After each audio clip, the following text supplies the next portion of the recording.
We were actually comparing the USL to Major League Soccer, It which was league is announced the right best in after the terms show. of I thought that was hilarious. prospects. Oh, yeah, this It was is announced right hilarious. Yeah, after. good timing on that. But the new USL pyramid connected three-tier pathway designed to support competition, promotion, and relegation and growth across more communities in the United Soccer League. So you have the USL Premier Division One, the national table launching in 2028. That's the top tier of the men's pathway. Then you have the USL Championship D2, balanced schedule, more than 15 years, highly recommended or highly competitive pro soccer, and then the new USL League One. So that'll be a regional format, local rivalries, national footprint. So it's three different tiers. So you got two national tables. You got the championship right under the Premier, much like another league we know of that's over in Europe. And then you have League One right underneath that. And if I'm not mistaken, isn't that the third level to the European Premier League Championship, and then is it League One right underneath Yeah, Championship? Okay, so that it's very English like.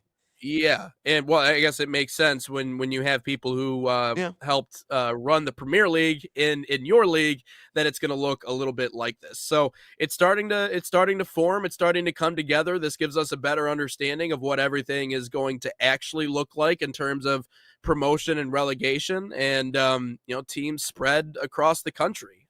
So it's really they're taking it from, again, this kind of grassroots approach with the regional format and bringing it all the way to the top with the USL Premier Division One. Ryan, what are your first thoughts when you look at the way that this is broken down and what the USL had to say? I just think we're heading in the right direction. I think that's we're eventually going to get to the right direction.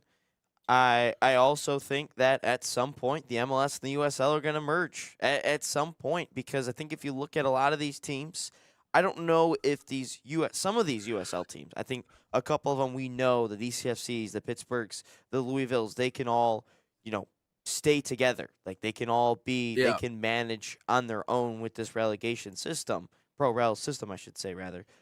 But I think at some point, some of these clubs that are in the USL, I think, if they continue to go down levels, what does that mean? Well, you're not going to get some of that broadcasting money. You're not going to necessarily get maybe some of the tickets. You might not get some of that exposure that you can get at a higher level. And that's one thing that I'm a little bit concerned about in terms of that, is how many clubs are we going to lose at some point? And I think Yep. eventually we're going to get to a merger, and because the MLS sides, they're so financially backed, it's not even funny that eventually you're going to Yep. put these MLS teams and these USL teams that can stand, kind of on their own at this point, and some of the higher ones are eventually we're going to merge. And I think some of these MLS teams and these USL teams will eventually create their own pyramid and their own USA ranks in terms of pro soccer. And I think it's a perfectly fine thing. I think that's a really good thing. At some point, we're going to get to that point. But I really think we're starting to Yep. head in the right direction. I mentioned that a little bit with the U.S. Open Cup when we talked about Flint City. I think we're eventually going to get things in the right way. And I will say this, you'll hear me say this as long as I'm on the show and I'm on the network. 2018 was a blessing in disguise. When we missed the World Cup in 2018, we realized that we can't do things the American way. We have to eventually start to do things in not the European model, but the way the rest of the world handles its things. I think we realized that, you know what? We aren't the best at this thing. We aren't the best like we normally are in all these other sports. We've kind of have to adapt to the rest of the world, and we're starting to see more academies built into to these pro clubs, whether that's USL or MLS. We're starting to see players eventually go overseas, take that risk, see if they can make it over there in the best of the world. And we're also now starting to see pro rel start to be adapted. I don't know how well the clubs are going to do in terms of a financial thing, because we've seen a couple teams, no longer exist in the USL.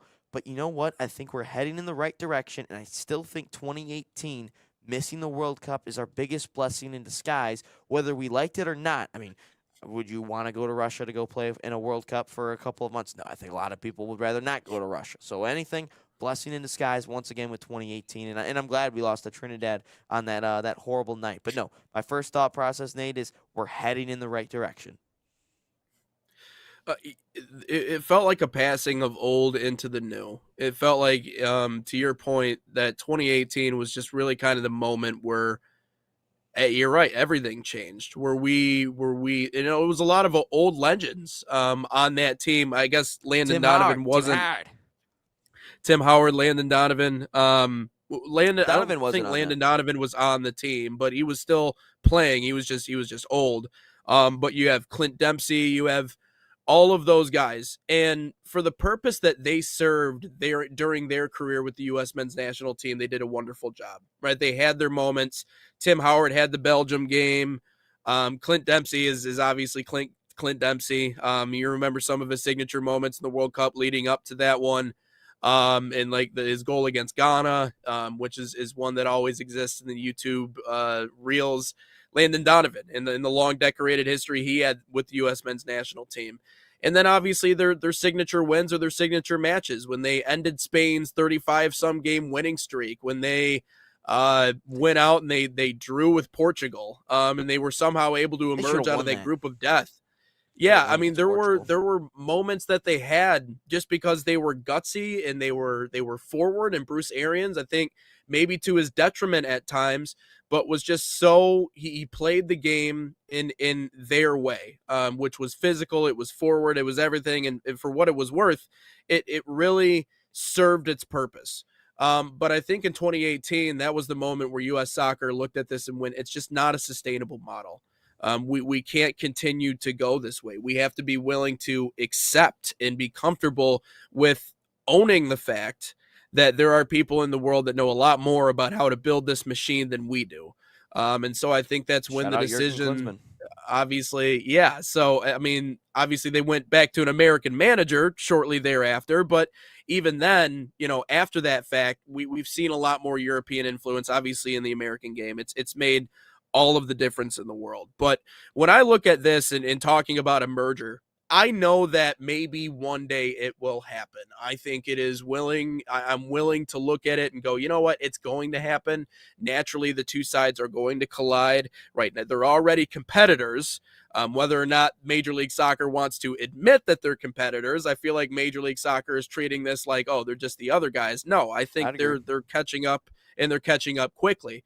But the only day that Major League Soccer is actually going to be willing to come to the table and have a conversation about a potential merger is if USL is able to push them off the mountaintop. Now, I mean the mountaintop in the US, not the mountaintop in the world. Clearly, it's the Major League Soccer is still down the list, but the only way for those discussions to ever happen is for the USL to build a product that is genuine enough, that draws enough fans, enough money, enough support, enough coverage in order to they can look at the MLS and go, "Hey, look, like we're challenging you for your spot." And here's the biggest swinging part of this whole conversation, right? This is the elephant in the room.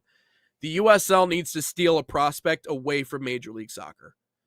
The USL needs to prove that they can sign someone or that they can get someone to come from Major League Soccer to come play in that top division, the premier division in the United Soccer League, which again, as we've seen, is not happening until 2028. So Are you even talking even what we're a young prospect, or are we talking like a pro that's already been established, but he comes back? What are we talking here? Because they've produced could be either or could be no. Well, okay, so I guess because in they that produce they prospects produce that players, go to the right? MLS. Right. But what I'm talking about is someone coming to the United States that they're able to take away from Major League Soccer. Like Messi went to the MLS. That the USL does not have anything that will even come relatively close to attracting someone like a Messi or Son Heung-min or any of these players. They're not going to have Like the money to do it. I They get that. No, I get that. But that is somewhere on down the line if they ever want to threaten to push MLS off of its throne in the United States. That's another big component of this. But that's the only time that the MLS is going to be willing to come to the table and go, yeah, let's merge or let's do something together, better together. Because right now the USL is, again, it's building and we like how authentic it is. But I think that's the only time that those conversations are I had. don't think it has. I don't think it has anything to do with the player. I think it has everything to do with popularity and views and everything. I think that if they start to turn fans into, if they start to take fans away and they start taking millions of fans away, yeah, you can start having that conversation. Look at I've said the financial backing of the MLS to the USL, it's night and day.